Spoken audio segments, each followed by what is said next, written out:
Using Fathers of Nations, but today we shall look at something different, and this is how to write a CV. This is English Paper 1 Work Functional Writing.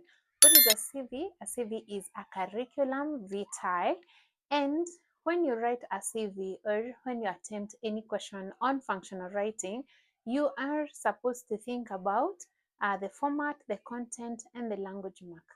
The format, you must use the correct format for writing a CV, and you can get marks ranging between 6 to 8 marks. Then for the content, you get the content from the question given. So make sure that you concentrate on the information that is given in a particular question. Now, for the language mark, once you write your CV, make sure that you go through your work, avoid spelling mistakes.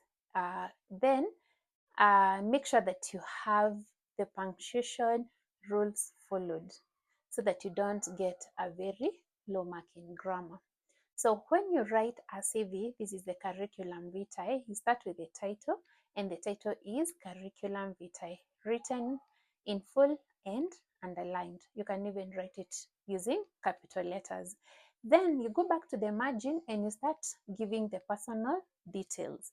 For that particular item, you can say personal details, you can say personal information, biodata, you can use either of the three. In the personal details, ensure that you give your name. So you'll say name, use a colon, then your name. Then after the name, you can give the date of birth, give the nationality, give contact information.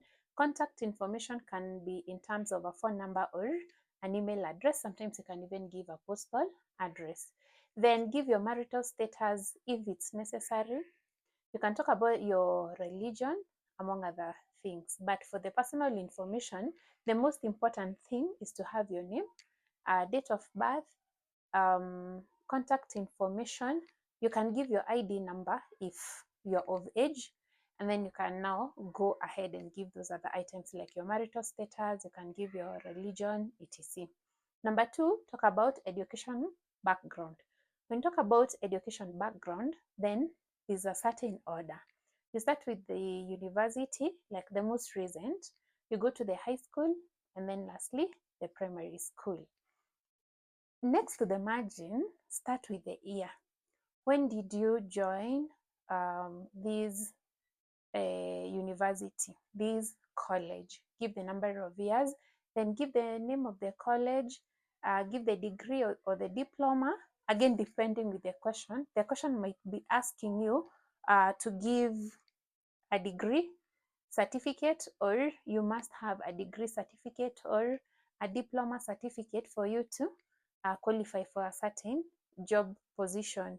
So consider that as you write your CV. Then talk about what you achieved, what certificate, Bachelor of Education, Arts, or BCom, but write it in full. Then go to the high school. High school, where did you go to? The high school. Again, start with the year you joined, the year you finished the high school education, then give the name of the high school. Then what did you get, what certificate, KCSE in full, and then give the grade. For the primary school, start again with the year you joined, the year you finished, then the certificate, KCPE in full, and then give the mark.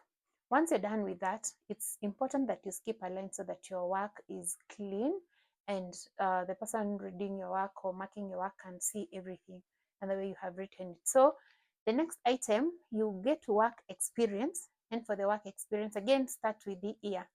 Look at the question given. Have you been asked to have a certain experience in a certain job group, in a certain area? Look at that. And then give the number of years required for the work experience. And then after you're done with the year, give the organization followed by the position, and then give the duties.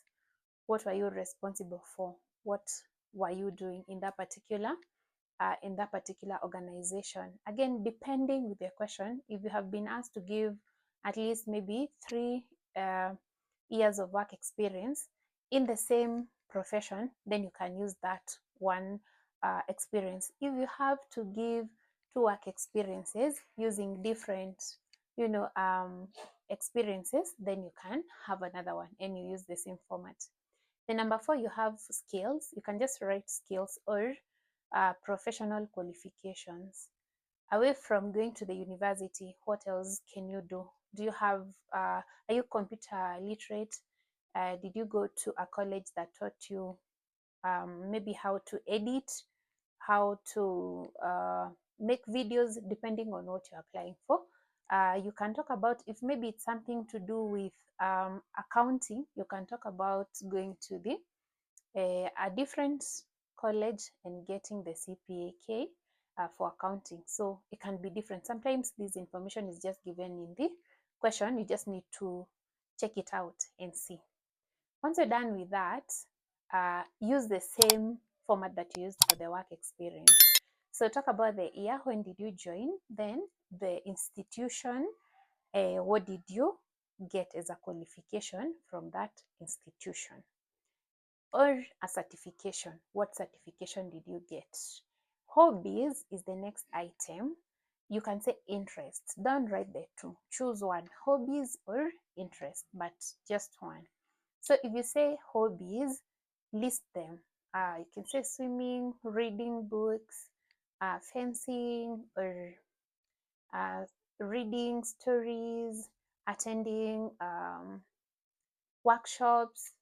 Your hobby will depend, but look at something that will help you get the job that you're applying for. Then lastly, you have the referees. The referees should be at least 2. This is someone who can vouch for you. They can say they know you. They can say that this person is someone you can consider for the job offer that you have. So have at least 2. Give the name of the person, start with the title. Is the person a doctor, a professor, a teacher? Then give the name of the person and an address. When you give the title of the person, so a professor, a doctor, then the name, the organization or the institution where they work, and then an address. How can you reach them? So contact information, you can give contact information in terms of a phone number, an email address, or a postal address. So those are the main items you should have as you write a CV. So an assignment, you can attempt this question. Write a CV, that would accompany a letter of application for a job as an administrative secretary. Okay, write a CV that would accompany a letter of application for a job as an administrative secretary. So in this case then, ensure that you know what an administrative secretary, what do they do? What do they do? So you have that listed in your work experience. I'll give the question in full in the description, and then you can attempt the question. We should be looking at different questions on the same, and also how to write a letter of application, so that in this particular case then you can still do a CV and do a letter at the same time. Until next time, it's a goodbye from me.